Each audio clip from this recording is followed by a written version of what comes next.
E nós, meus irmãos, nós agora estamos gostando muito de caminhar pelos profetas menores. Nós lemos Abacuque e agora nós vamos ler em Malaquias. Malaquias capítulo 1, Malaquias 1, de 1 a 5. Malaquias 1, de 1 a 5. Nós vamos ler. Meus ímpares irmãos pares, responsivamente leremos Malaquias 1, de 1 a 5. Alaxia. Último livro do Velho Testamento.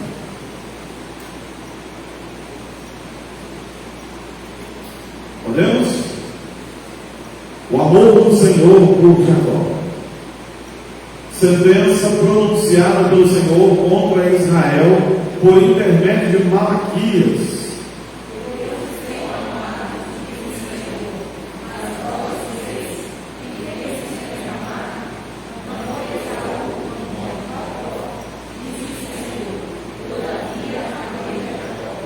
Porém, aborreci Esaú e fiz dos seus montes uma assolação, e dei a esperança aos chacais do deserto.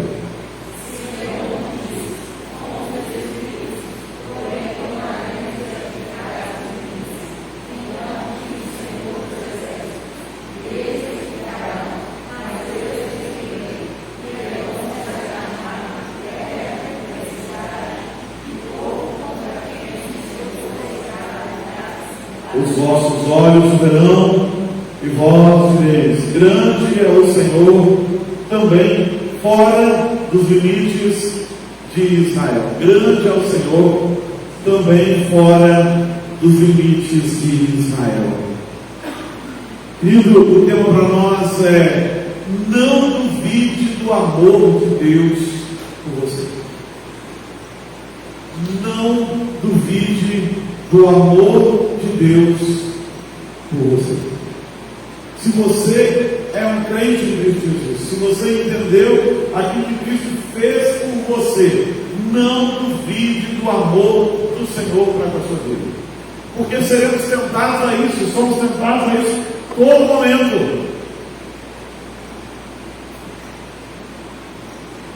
A todo momento nós somos tentados a duvidar do amor de Deus. O inimigo das nossas almas, Satanás, o diabo, ele tenta nos fazer duvidar do amor de Deus para conosco. Sempre, sempre, sempre. Usa pessoas para isso, usa circunstâncias. Deus é Deus. Por que acontece isso? Se Deus é Deus, por que acontece aquilo? Se Deus é Deus, por que acontece aquilo outro? Se Deus é Deus, por que alguns vão para o céu e outros vão para o inferno? Porque Deus é Deus. Porque se Deus fosse homem, todo mundo ia para o inferno. Se Deus fosse como os homens e pensasse como os homens. E algumas coisas que a gente tem que entender sobre o amor de Deus aqui neste livro de Malaquias. Nós vamos pensar nisso essa noite. Mas entenda que quando o amor de Deus te alcança, isso é irrevogável. Tem uma passagem que o Moody, o grande evangelista, e conta-se que um sujeito estava bêbado, estava arruinado ali no meio da rua, estava arruinado, estava acabado. Mas Moody vinha passando, e aquele homem olhou para ele e falou assim: o senhor é Moody? Ele falou: sou eu. Olha, o senhor sabia que foi o senhor que me converteu? Então Moody olhou para ele e disse assim: bem se vê que fui eu que te converti. Porque se tivesse sido o Espírito Santo, você não teria voltado para essa condição jamais. Jamais. Bem se vê que fui eu que converti mesmo. Queridos, isso traz para nós um ensinamento interessante. Homens podem nos convencer a seguir uma religião, e nós vamos fazer isso por breve tempo. Mas quando é Cristo que nos alcança, nós não vamos deixar Cristo nunca mais. Mas não duvide, por mais consagrado que você seja, o inimigo das nossas almas vai estar ali. Vai estar ali para dizer: olha, será que Deus te ama? Olha o que está acontecendo ao seu redor. Viu o que aconteceu com você hoje? Será que Deus te ama? essa dúvida caiu sobre Israel. Malaquias, ele profetiza em algum momento, no fim do século 6, início do século 5 antes de Cristo. Ele profetiza quando tudo está sendo restaurado, um pouco antes de Neemias. E ele chama a atenção do povo com severidade. O nome dele, Malaquias, quer dizer mesmo mensageiro de Deus, né? Aquele que fala em nome de Deus. E a estrutura de Malaquias, ela é muito interessante, porque Malaquias tem uma estrutura de julgamento, uma estrutura forense. Tanto que o texto começa assim mesmo: sentença proferida pelo Senhor contra Israel. A ideia é forense, é jurídica, nos moldes jurídicos da época. Qual era o molde jurídico da época? O juiz dava uma sentença, a defesa apresentava os seus argumentos, e então havia a réplica, né, sobre aqueles argumentos dele. É exatamente assim que acontece. Aqui existe uma sentença de Deus. Eu amo vocês, mas vocês duvidam do meu amor. E eles, os homens de Israel, dizem sim. Como assim? No verso 2 você vai ver: mas vós dizeis, em que nos tem amado? Eles estavam questionando o amor de Deus. E aí Deus desenvolve o assunto. Como? Em que eu tenho amado vocês? Eu amo vocês desde que eu escolhi Jacó. Eu podia ter escolhido Esaú, mas eu escolhi Jacó.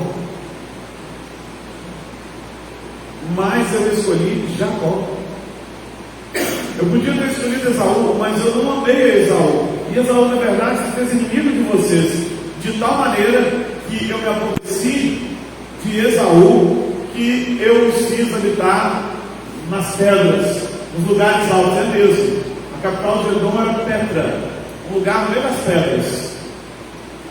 E ele diz assim: e eles são destruídos, e se eles disserem que vão se identificar, eu os destruirei de novo. E Edom nunca teve sossego mesmo.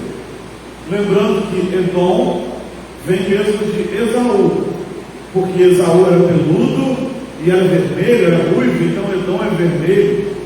Edom era, digamos, o codinome de Esaú. Os edomitas logo são a descendência de Esaú. O Senhor apresenta a acusação: vocês duvidam do meu amor, eu amo vocês profundamente. E os homens vão retrucar: não, no que o Senhor nos tem amado? Nós não temos enxergado este amor. E o Senhor apresenta, né, o argumento final: como assim vocês não têm enxergado meu amor? Eu amo vocês desde sempre, e vocês não têm enxergado meu amor. Amo vocês desde sempre, vocês não têm o direito de duvidar do meu amor. Então, toda a estrutura de Malaquias vai correr assim: Deus apresenta a falha, Deus apresenta uma proposta, o povo retruca, e Deus desenvolve mais o assunto, dizendo: então, vocês são condenáveis por isso mesmo. E Deus vai condenar muitas coisas aqui em Malaquias, porque o povo começa a duvidar do amor de Deus. As consequências são terríveis. Os sacerdotes se tornam relaxados, e o culto começa a se prestar de qualquer maneira. Se você continuar aí no verso 6 em diante, você vai ver Deus chamando a atenção dos sacerdotes por isso, porque o culto estava relaxado. O povo também já não dizimava mais, já não devolvia ao Senhor aquilo que era dele, porque eu não gosto da expressão pagar o dízimo. Nós não estamos pagando nada, nós estamos devolvendo, porque para mim a ideia de pagar é que eu estou compensando por alguma coisa, e eu não posso. O que eu estou fazendo é devolver. Por que eu estou devolvendo? Porque tudo é dele. Mas então Deus diz que o povo está sendo desonesto nisso. Mas o que nós estamos sendo desonestos? A gente devolve o dízimo. Não, eles não devolviam o dízimo. Eles devolviam um dízimo lá. Nem era dízimo. Não era mais cordeiro perfeito, era ovelha dilacerada, feio. O divórcio estava acontecendo tranquilamente, era outra sentença contra Israel. Olha, vocês estão divorciando aí à vontade. E por que vocês estão divorciando? Vocês estão divorciando porque vocês querem casar com as mulheres de outros povos. Tudo isso começa no amor. O povo começa a cuidar do amor de Deus. E isso traz todo o resto de corrupção. O povo começa a cuidar do amor de Deus porque eles estavam exilados. Mas eles esqueceram por que eles estavam exilados. Porque eles se afastaram de Deus. Às vezes, as pessoas questionam Deus: por que isso está acontecendo na minha vida, Senhor? Com que direito? Mas Deus não nem os está punindo, é só a consequência do pecado. Por que, Senhor, o meu casamento vive problemático? Mas ele nunca parou para pensar: eu estou seguindo os preceitos de Deus para o meu casamento? Por que, Senhor, que a minha carreira, o meu trabalho, ele está problemático, mas eu sigo os preceitos de Deus no meu trabalho? Porque às vezes você conversa com algumas pessoas, eles falam: meu trabalho não deslancha. Às vezes você vai desenvolver um assunto e não, se eu tiver oportunidade, eu dou uma morcegada mesmo, porque o meu patrão não merece que eu morra por ele. Aliás, empresa nenhuma merece que a gente morra por ela, porque quando eles não formos mais importantes, a empresa nos dispensa e pronto. É, querido. Mas por acaso o Senhor nos ensinou a trabalhar? Aí não progride, né? No trabalho, não sabe por quê. Por acaso o Senhor nos ensinou a trabalhar por causa do nosso patrão? Não, Ele nos ensinou a trabalhar para a glória dele. Faça como para o Senhor, é assim que o apóstolo Paulo fala, é assim que Pedro nos ensina.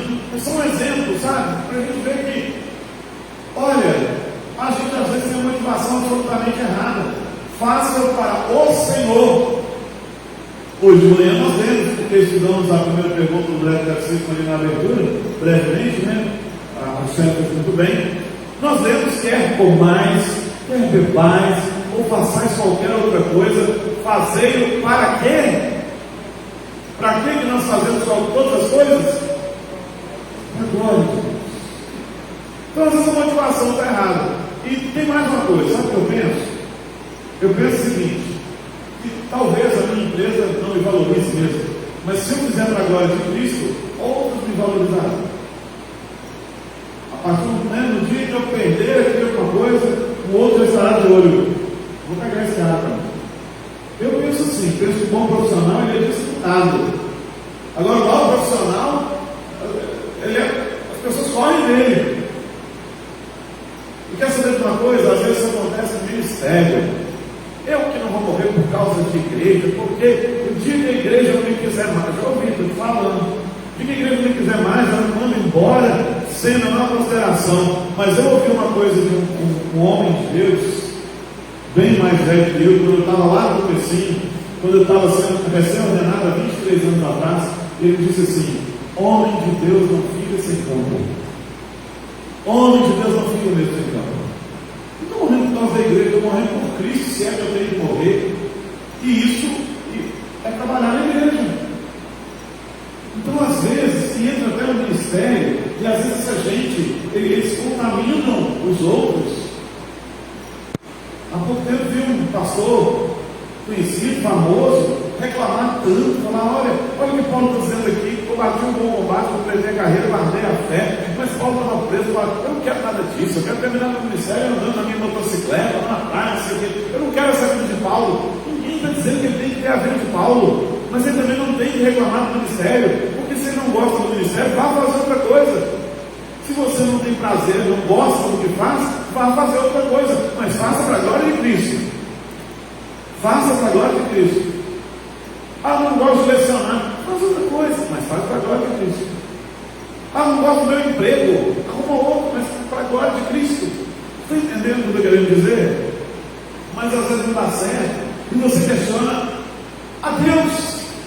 É isso que Israel estava fazendo. Israel se afastava de Deus, Israel tinha casamento no início, Israel adorava outros deuses. Aí Deus falou: tá bom, agora encheu a medida, vocês vão para o exílio se arrependerem. E ao invés de se arrependerem, o que eles fazem agora? Eles começam a duvidar do amor de Deus, e Deus os julga por isso aqui em Malaquias. Por que vocês estão duvidando do meu amor?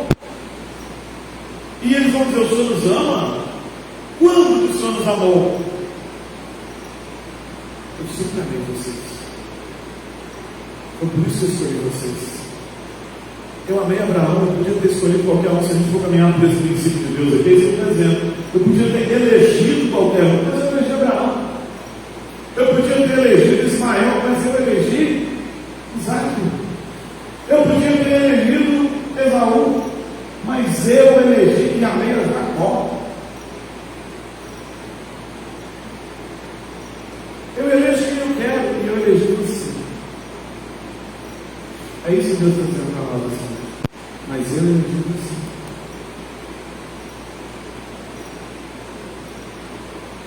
E eu não elegi muitos outros, e eles sofrem a consequência disso.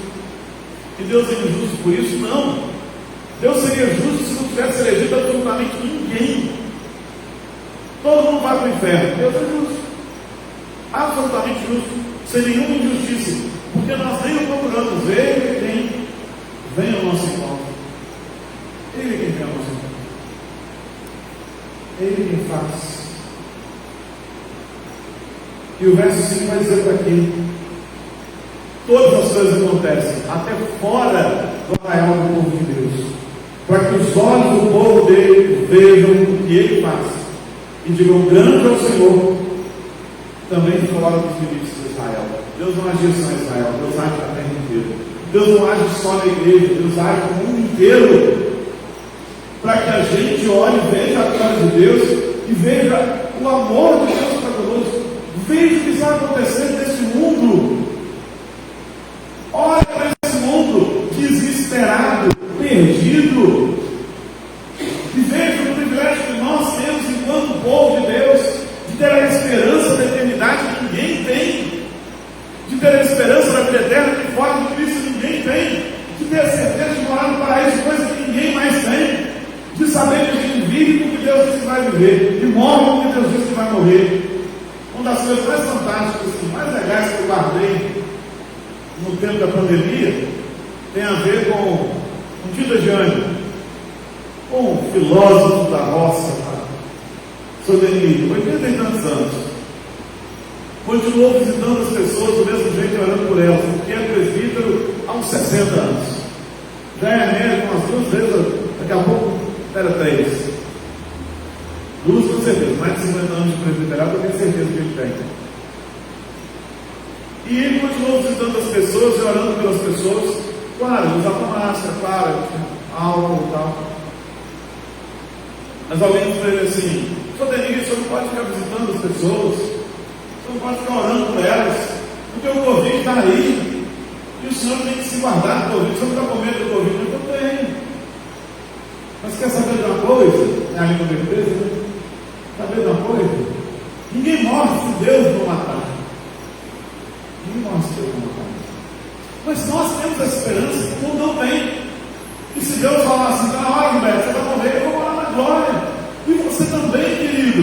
E Deus age no mundo inteiro e te dá essa certeza. E que direito nós temos de duvidar do amor de Deus? Nenhuma. Que direito Israel tinha de duvidar do amor de Deus? Israel não tinha direito nenhum. Mas caiu na tentação do diabo. Por que Israel não tinha direito? Gente, Deus chamou um povo que nem era povo. Aliás, Deus chamou um homem que nem era crente, Abraão. Deus sustentou seu filho Isaac. Deus escolheu Jacó e transformou em Israel. Israel se tornou 12 tribos que Deus mandou para o Egito para não morrer de fome. Olha os atos de amor de Deus, não deixou aquela turma morrer, perecer. No Egito eles cresceram. Ao sair do Egito, rodaram 40 anos no deserto para adquirir a identidade do povo. Adquiriram a identidade de povo no deserto. E Deus os sustentou por 40 anos, com maná, com carne, com água da rocha, com calçados que não se envelheciam, com roupas que não ficavam rotas. E o povo chegou na terra prometida, e lá Deus desapossou todo mundo que ele disse que ia desapossar. Os que não foram desapossados foi por imprudência de Israel. Lembra? lembra daquela história? O pessoal viu esse povo é forte, vai matar a gente, vamos fazer de conta que a gente veio de um lugar distante, vamos fazer aliança com eles, fazer os prometer que não vão nos matar, e eles prometeram. Aquele povo se tornou rachador de lenha no meio do povo de Israel, foi escravo, mas não morreu. Não morreu porque não foi desapossado, porque Israel não foi prudente. O amor de Deus foi maravilhoso para com Israel, formou um povo que não era povo, se apresentou àqueles que sequer buscavam, exigiu deles fidelidade, eles não foram, mesmo assim ele os amou. E em Oséias isso fica muito claro: Israel é a noiva, a mulher infiel de um noivo, de um marido amoroso que a busca, que resgata todas as vezes. E mesmo no exílio não foi falta de amor, foi Deus trabalhando para trazer seu povo de volta ao arrependimento. Mas o povo de coração duro, ao invés de enxergar Deus trabalhando na vida deles, que eles pensavam: Deus não nos ama, porque olha o que nós estamos vivendo. Em momento algum eles pensavam: nós não amamos a Deus, por isso estamos vivendo isso, porque é exatamente o que acontece.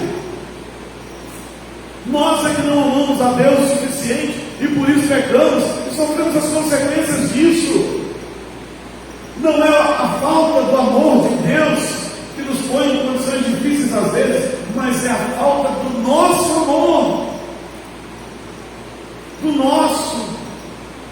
Se não está bom, se o seu relacionamento não está pleno com Cristo, se ele não é de pura intimidade, não pergunte: Senhor, o Senhor não está me amando o suficiente, mas pergunte: Senhor, do que eu não estou demonstrando o suficiente amor, porque o negócio é com a gente. Foi o erro de Israel, e por duvidar do amor de Deus, eles foram se deteriorando em todas as áreas, sociais, religiosas, familiares, em todas as áreas do relacionamento. Mas o dia do Senhor vem, e esse livro termina com uma promessa de que Ele vai enviar o seu Filho e vai restaurar o amor. Porque o capítulo 4 diz que Ele converterá o coração dos pais aos filhos, dos filhos aos pais, para que eu não venha vir a terra com maldição.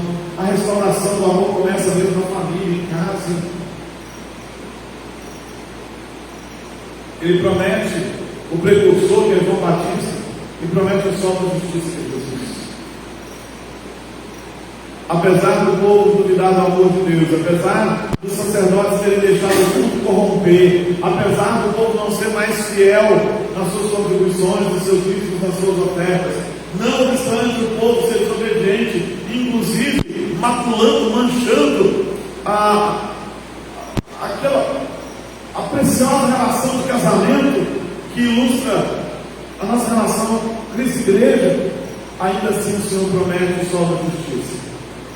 Salvador, que amor é esse? Que amor é esse? E muitas vezes somos tentados a duvidar do amor de Deus e a perguntar: por que o Senhor tem nos amado, Deus? E Ele vai dizer: meu filho, eu te escolhi. Quem você era? Quando foi que você me buscou? Um dia havia alguns seminaristas com ônibus, alguns de nós estavam com ônibus. Seria a gente estava vindo mais, foi em Belo Horizonte, foi lá em 96, 97, talvez há muito tempo. E tinha uns seminaristas de uma outra denominação, inclusive arminiana, que estavam sentados assim, dois conversando no banco da frente, e tudo indica que a teologia deles daquele dia tinha sido sobre Calvino. Eles estavam conversando com o outro, até com o meu professor: rapaz, de uma certa maneira nós vamos ter que concordar com o Calvino, porque eu vou te falar, viu? Eu não estava nem procurando Deus quando Deus me encontrou. Você acredita? Eu estava numa bagunça danada e Deus me encontrou ali. Eu achei tão interessante aquele diálogo. O menino estava chegando à compreensão de que, na verdade, o amor de Deus se derramou sobre a vida dele por livre graça, Senhor. No livro das nossas almas vai nos fazer cuidar. E talvez Deus, no seu grande tribunal nessa noite, esteja dizendo: você está duvidando do meu amor, da minha graça, muitas vezes. E você vai dizer: mas no que o Senhor tem me amado? E no que o Senhor tem gracioso para comigo? E então, parafraseando tudo isso que Deus faz aqui, por boca de Malaquias para o seu povo, talvez eu possa nos lembrar do seguinte: nós não éramos o Senhor nos fez ser. Se nós somos, é porque o eu sou nos resgatou. Nós sequer estávamos procurando, Ele veio ao nosso encontro. Essa é a minha história particular. E eu penso que se você olhar para você com fidelidade, você vai ver que também você não estava procurando Deus quando Ele te alcançou. E alguns vão dizer, mas eu nem lembro, eu era tão pequeno, eu cresci na presença de Deus. Pois é, você nem sequer pensava em Deus, você não tinha nem maturidade para isso, e ainda assim Ele te alcançou. E alguns de nós Ele alcançou mais velhos. Olha o tamanho do amor de Deus para conosco. Não merecemos coisa alguma, e vem o Senhor, se faz homem, Ele tabernaculou entre nós, ou seja, Ele veio morar no nosso meio, armou sua barraca, seu acampamento no nosso meio, viveu como nós, cumpriu a lei perfeitamente, e morreu na cruz por nós, como se era nossa. No dia o Senhor nos amou, no dia você é amado. Como duvidar do amor de Deus? Nós não podemos. Mas eu tenho vivido lutas. Mas não é porque Deus não te ama. Talvez as lutas estejam acontecendo exatamente porque Ele te ama muito. E esteja te lapidando para algo maior, como Ele fez com o seu povo no deserto, ou no exílio. Mas muitas coisas acontecem que também não tem que ser falta do amor de Deus. Mas talvez aconteçam como consequência de coisas que a gente mesmo faz. Gente, sim, eu, você, nós. Eu sei que tem muita coisa para melhorar. Eu sei que tem muitos momentos em que eu fico falho diante do Senhor. Isso é precisando. Mas não duvido do amor de Deus, duvido do seu para com Ele. O Senhor, Senhor, porque eu não tenho amado o Senhor. Me ajuda no poder do Espírito Santo para que eu o ame mais. Porque eu preciso até para isso eu preciso dar a ajuda do Senhor. Até para isso. Porque o Senhor nos tem amado, nos tem dado vida, respiração, saúde e tudo mais. Nos trouxe para casa bem nesta noite para ouvirmos esta palavra. Para que haja correção na nossa vida. Que é maior amor que esse. Não duvide do amor de Deus, porque aqueles a quem Ele escolheu, Ele ama profundamente. Por que Ele escolheu? Porque Ele quis.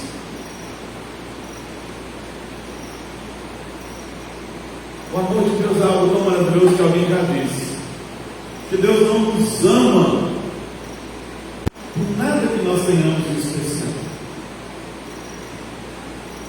e também não deixa de nos amar por um erro que nós tenhamos cometido. Ele nos ama porque Ele nos ama. Porque sendo Ele Deus, Ele escolheu nos amar. Por que amamos? Não sei. Mas é graça, presente, favor que eu não mereço, e eu não vou discutir isso. Só vou me alegrar com isso. Eu me alegro porque o Senhor me resgatou. Eu me alegro porque o Senhor me salvou. Eu me alegro porque eu tenho uma vida eterna. Eu tenho, não terei ainda. Promessa do Senhor é certeza. Eu me alegro porque eu tenho o céu. Eu não terei o céu, eu tenho. Ele já é certeza da minha vida. Porque o Senhor prometeu. Se Ele disse que fará, Ele faz. É certeza. Certeza.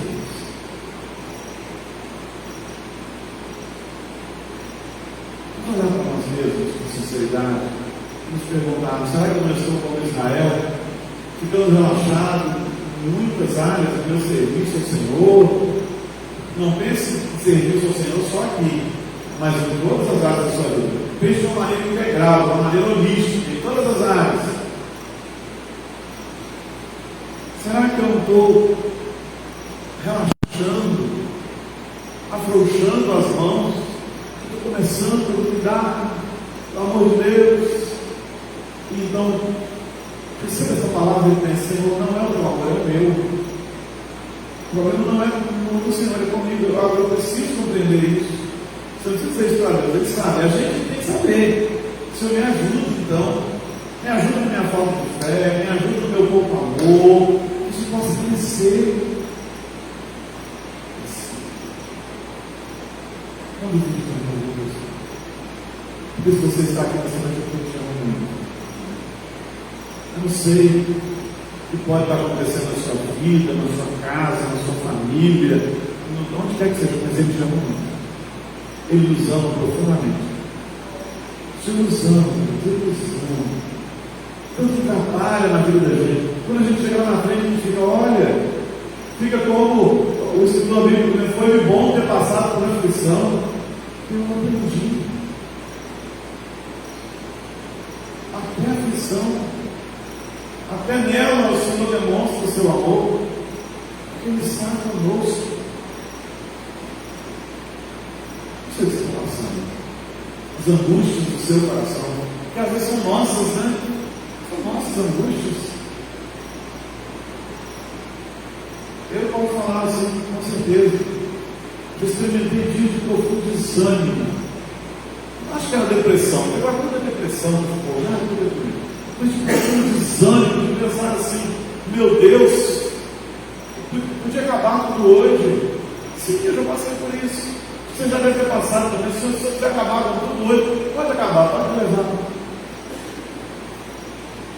E aí vem o bálsamo do Senhor, que nos levanta, nos sustenta. Porque o problema não está em Deus, o problema está na gente. O problema não é quanto Deus me ama, Ele me ama de uma maneira infinita que eu não compreendo.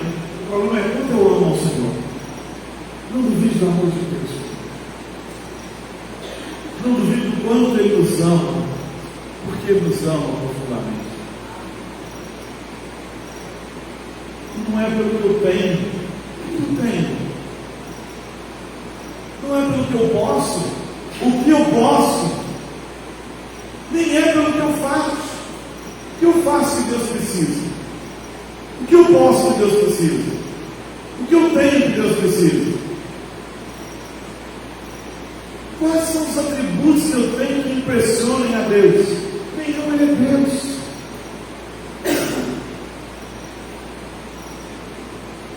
E apesar de mim, Ele me ama. Ele nos ama apesar de nós mesmos. Então agradeça. Qual era a resposta que Deus esperava de Israel? E vai ser a tônica de Malaquias: fidelidade. Sejam fiéis. Fiéis no culto, fiéis no dízimo, fiéis no casamento, fiéis no serviço. Sejam integralmente fiéis, tentem, para a minha glória. Olhem para o mundo ao redor. Vocês são guardados, olhem o tamanho do meu amor. Essa é a ideia de Deus para Israel. Olhem Israel, para Edom, que eu não amei. Vejam o que acontece com ele. Agora olhem para vocês e vejam o que acontece com vocês. Ao contrário de Edom, toda vez que Edom diz eu vou reedificar, eu vou lá e destruo, porque eu não amo Edom como amo vocês. E todas as vezes que vem alguém e destrói o que vocês têm, eu venho e eu reedifico. Olha o tamanho do amor que eu tenho com vocês. É isso que Deus está dizendo para eles. Olha o tamanho do amor de Deus para conosco. O mundo ele tem desespero às vezes. E até isso deve nos mostrar a glória e o tamanho do amor de Deus. O mundo ele tem desespero e não há consolo. A gente tem consolo até quando não está buscando. O tamanho do amor de Deus para o crente. Às vezes você nem está pedindo consolo, mas está aflito. E Deus te traz a casa dele, você ouve a palavra que te consola. Quando você até esqueceu de orar pedindo. Olha o tamanho do amor de Deus. Não duvide do amor de Deus como Israel fez. Por isso, você não duvidar do amor de Deus, só deve estar nos trilhos, nos eixos, como convém que seja, porque é o amor de Deus que nos move. Vou repetir um conceito para encerrar isso aqui, para você entender. Você serve a Deus porque você entendeu a graça e o amor de Deus por Senhor. Só por isso você serve a Deus. Tem gente que prega o evangelho do terror. Você vai para o inferno. Sim, o inferno existe, mas não pode ser o inferno que vai mover as pessoas. Ó, se Cristo volta agora, você não está fazendo o que você tinha que estar fazendo, mas está aí, né? Vai lá, jogando futebol, não sei o quê, umas coisas assim antigamente. Isso acabou hoje, graças a Deus. Mas se Jesus volta e você não está fazendo aquilo que você devia fazer, que a gente tem que você devia fazer, que a religião tem que você devia fazer, você vai para o inferno. Gente, quem serve a Deus assim serve mal. Porque o dia que ele se esqueceu do inferno por um momento, ele deixa de servir a Deus.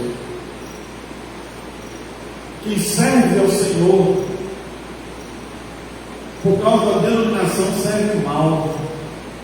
Você não pode aterrorizar e também não pode, né? É para a denominação, e a denominação anda assim. O dia que eles esqueceram da denominação, ele pega e se afasta de Deus. Quem serve a Deus por causa do pastor, dos presbíteros e das pessoas que estão ao redor, também serve mal. Tem gente que olhar para um lado, olhar para o outro e não vê ninguém, ele pega.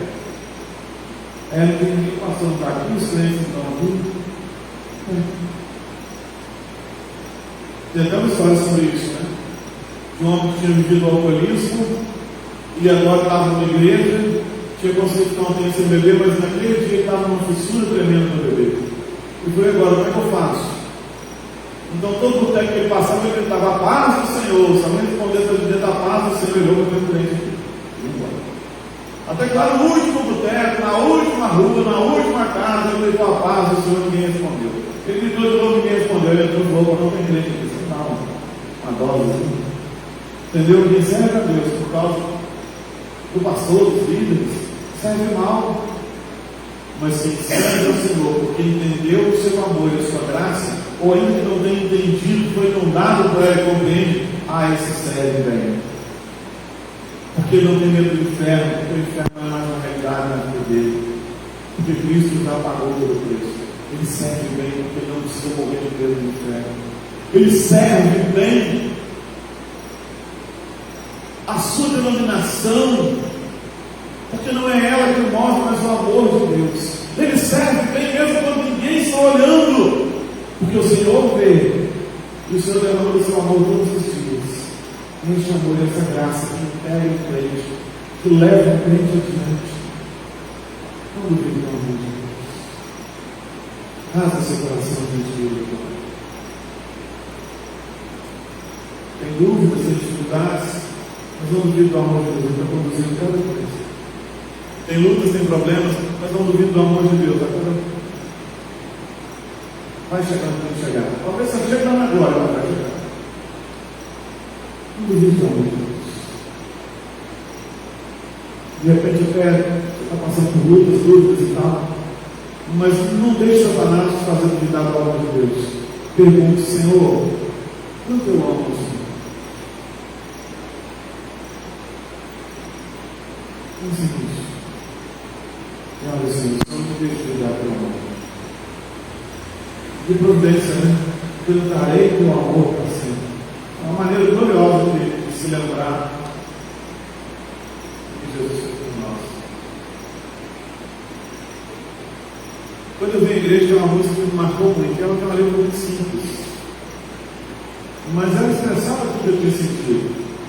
E é interessante que ela foi composta por alguém que passou pelo processo da convenção e teve que abrir mão de muitas coisas por isso. O compositor era David Thomas, um dos maiores compositores de músicas românticas para filmes da década de 70. Um monte de música assim, que embalou muita gente dos anos 70, não é da minha época, né? Não é mesmo? Mas aquele homem não creu no Senhor e começou a compor para a glória de Cristo. E sabe que Hollywood se esqueceu dele por isso? Não, agora digitamos realmente. E quando eu cheguei na igreja, a música já existia mais tempo, mas foi traduzida para o português. E eu sei que você cantou, nós cantamos muito, né? Jesus Cristo mudou meu viver. Jesus Cristo mudou meu viver. É a luz que ilumina o meu ser. Sim, Jesus Cristo mudou meu viver. Exatamente o que eu tinha acabado de fazer na minha vida. Aquela música veio como uma flecha, certeira no meu coração. Diferente hoje é o meu coração. Diferente hoje é o meu coração. Cristo deu-me paz e perdão. Sim, diferente hoje é o meu